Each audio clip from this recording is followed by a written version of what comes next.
Hello, today we will be discussing abuse and neglect and learning more about mandated reporting.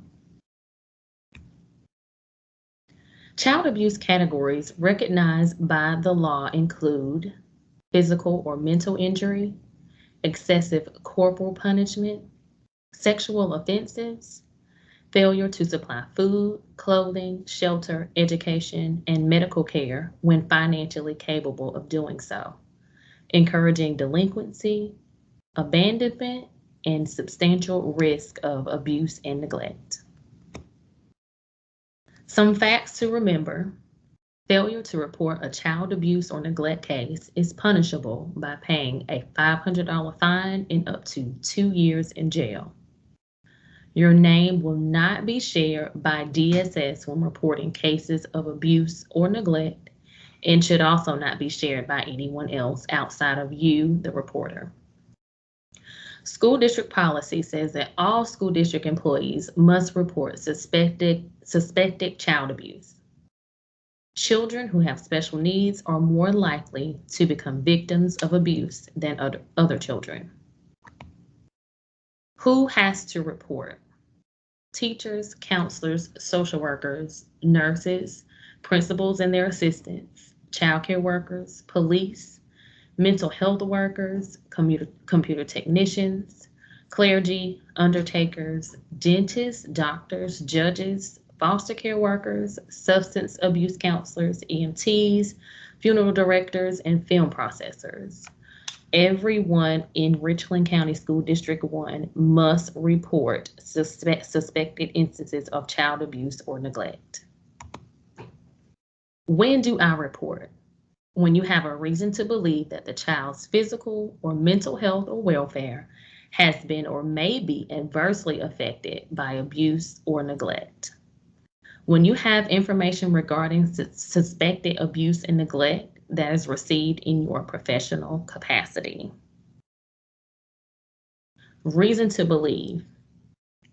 There's no requirement that the reporter have conclusive proof of child abuse or neglect.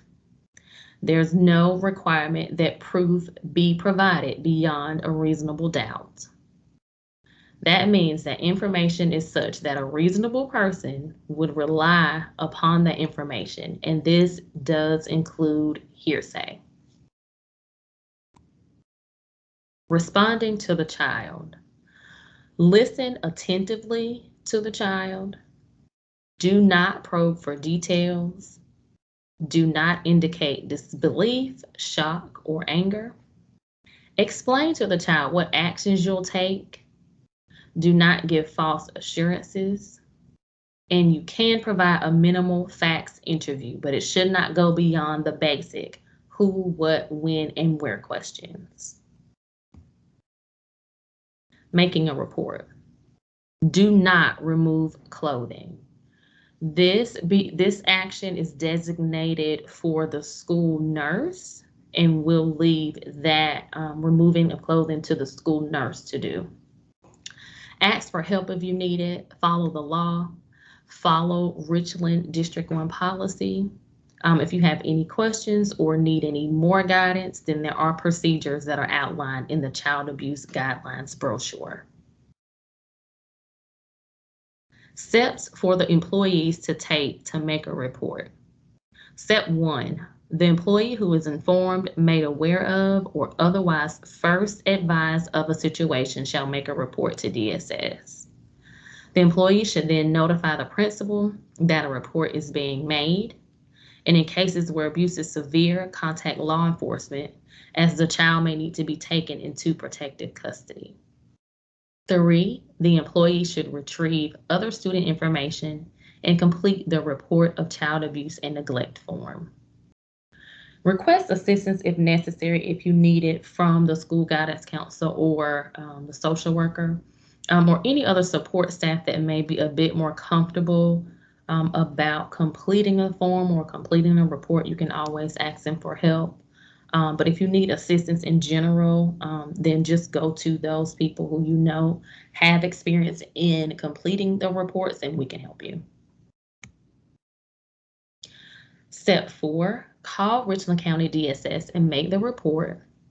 5, give a copy of the report to the school social worker for proper handling.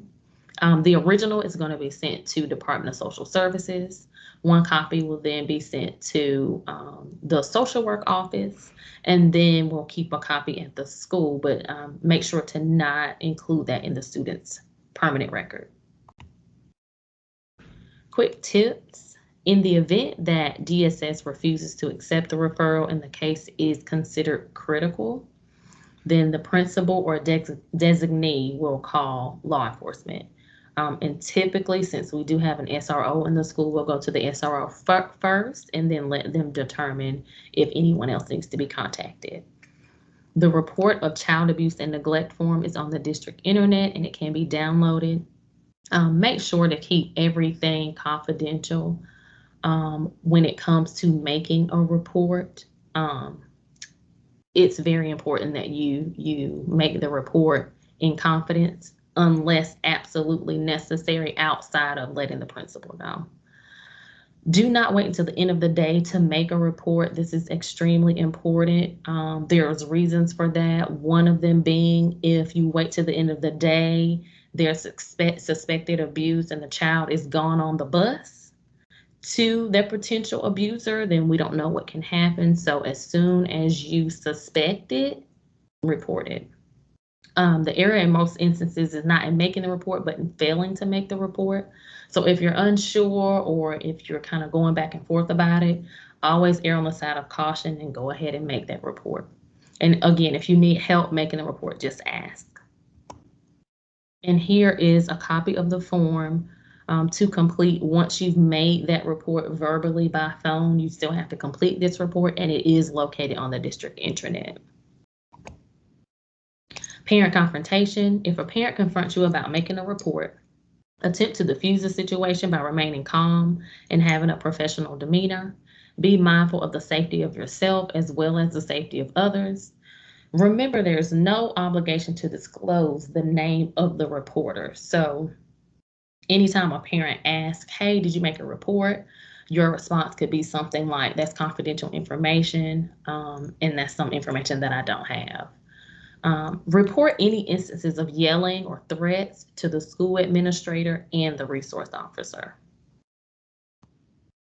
Not reporting.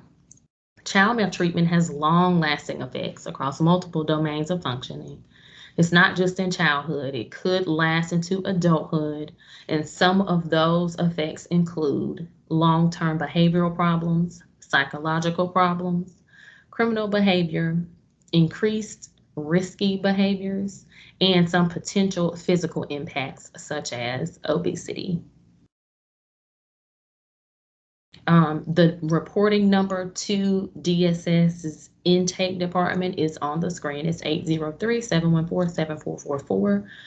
Typically, they'll walk you through certain questions related to demographics in the beginning of the call. So here will be a good time to print out that student info sheet from PowerSchool. And then after they get those demographic information, then they'll ask you the gist of the scenario. You just tell them what that is. You document that information on the child abuse and report form from the district intranet. And then you give one copy to DSS, another to social work services, and then hold on to a copy for yourself. Or you can give it to the school social worker, Miss Kennedy, which is me, and I'll hold on to it for you. Here are some references for the presentation: Children's Law Center, board policy, and then the Children's Trust of South Carolina. If you have any questions, you can always ask me. And then at the bottom here is the number to the Office of School Social Work. And then this next slide, here's a quiz. So if you guys could take that quiz, that would be great. Thank you so much.